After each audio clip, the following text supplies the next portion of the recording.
Chapter 40.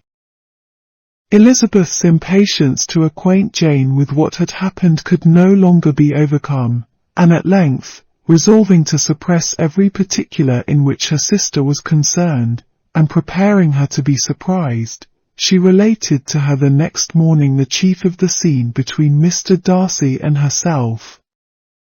Miss Bennet's astonishment was soon lessened by the strong sisterly partiality which made any admiration of Elizabeth appear perfectly natural, and all surprise was shortly lost in other feelings.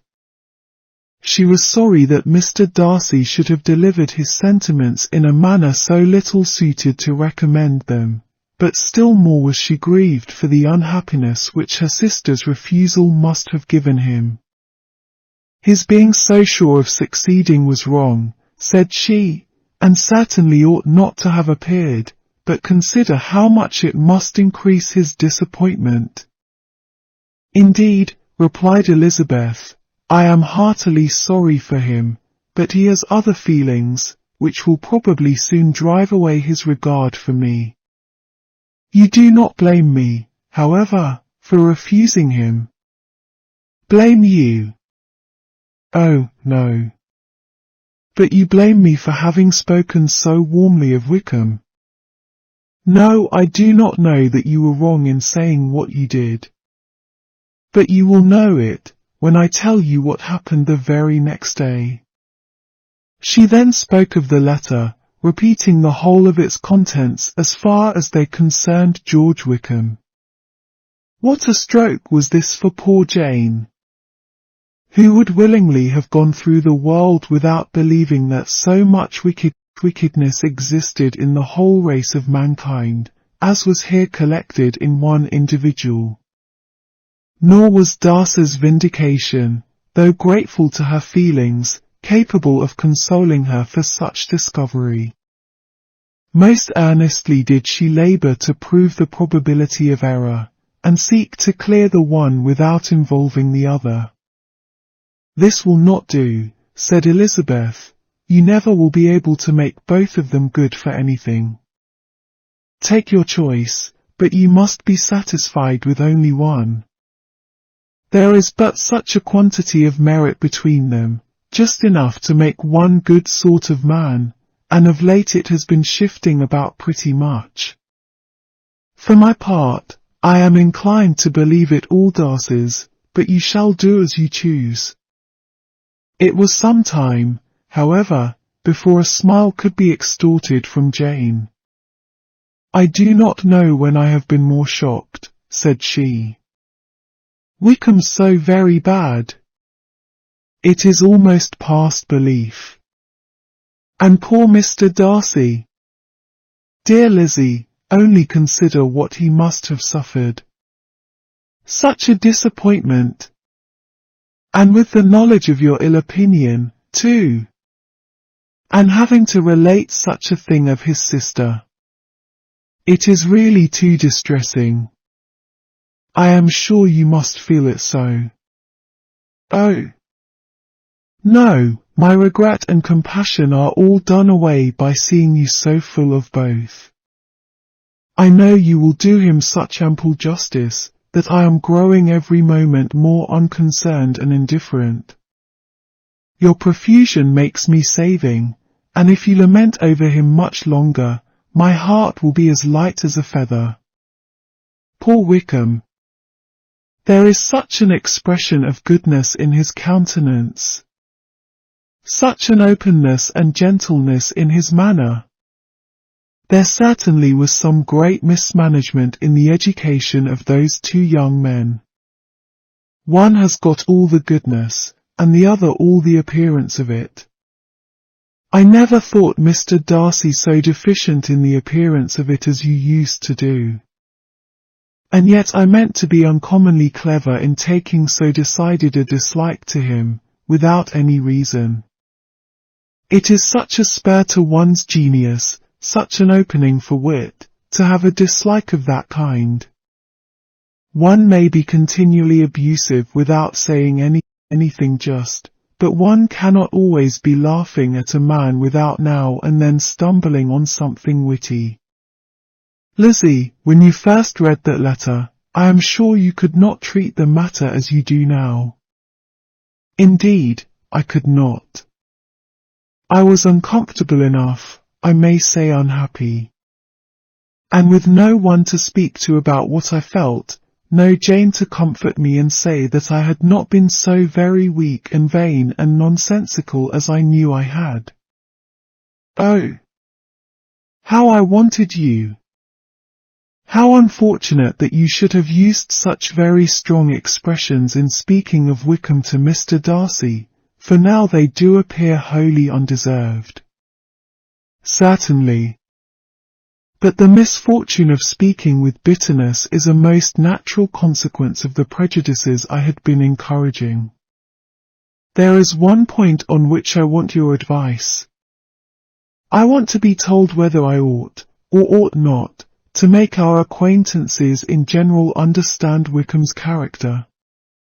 Miss Bennet paused a little, and then replied, surely there can be no occasion for exposing him so dreadfully. What is your opinion? That it ought not to be attempted.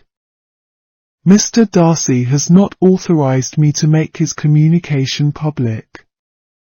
On the contrary, every particular relative to his sister was meant to be kept as much as possible to myself, and if I endeavour to undeceive people as to the rest of his conduct, who will believe me? The general prejudice against Mr. Darcy is so violent, that it would be the death of half the good people in Meryton to attempt to place him in an amiable light. I am not equal to it. Wickham will soon be gone, and therefore it will not signify to anyone here what he really is. Some time hence it will be all found out, and then we may laugh at their stupidity in not knowing it before. At present I will say nothing about it. You are quite right. To have his errors made public might ruin him forever.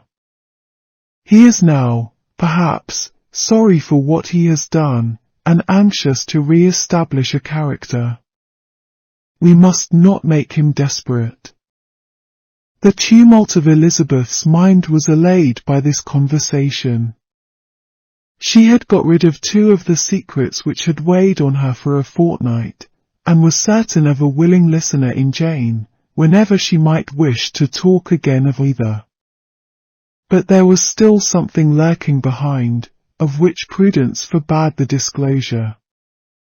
She dared not relate the other half of Mr. Darcy's letter, nor explain to her sister how sincerely she had been valued by her friend. Here was knowledge in which no one could partake, and she was sensible that nothing less than a perfect understanding between the parties could justify her in throwing off this last encumbrance of mystery. And then, said she, if that very improbable event should ever take place, I shall merely be able to tell what Bingley may tell in a much more agreeable manner himself. The liberty of communication cannot be mine till it has lost all its value. She was now, on being settled at home, at leisure to observe the real state of her sister's spirits.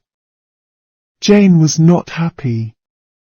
She still cherished a very tender affection for Bingley.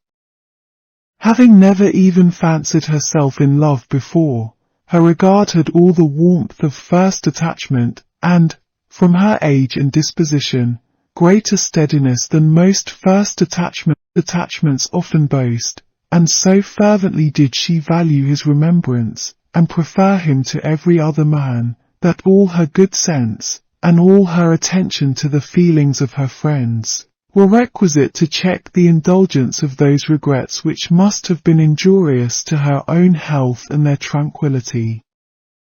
"Well, Lizzie," said Mrs. Bennet one day, "what is your opinion now of this sad business of Jane's?" "For my part, I am determined never to speak of it again to anybody. I told my sister Phillips so the other day. But I cannot find out that Jane saw anything of him in London." "Well, He is a very undeserving young man, and I do not suppose there's the least chance in the world of her ever getting him now. There is no talk of his coming to Netherfield again in the summer, and I have inquired of everybody, too, who is likely to know. I do not believe he will ever live at Netherfield any more. Oh well. It is just as he chooses. Nobody wants him to come. Though I shall always say he used my daughter extremely ill, and if I was her, I would not have put up with it. Well, my comfort is, I am sure Jane will die of a broken heart, and then he will be sorry for what he has done. But as Elizabeth could not receive comfort from any such expectation, she made no answer. Well, Lizzie, continued her mother, soon afterwards, and so the Collinses live very comfortable, do they? Well, I only hope it will last. And what sort of table do they keep? Charlotte is an excellent manager, I dare say. If she is half as sharp as her mother, she is saving enough. There is nothing extravagant in their housekeeping, I dare say. No, nothing at all. A great deal of good management, depend upon it. Yes. They will take care not to outrun their income. They will never be distressed for money. Well, much good may it do them. And so, I suppose, they often talk of having Longbourn when your father is dead. They look upon it as quite their own, I dare say, whenever that happens. It was a subject which they could not mention before me. No, it would have been strange if they had, but I make no doubt they often talk of it between themselves.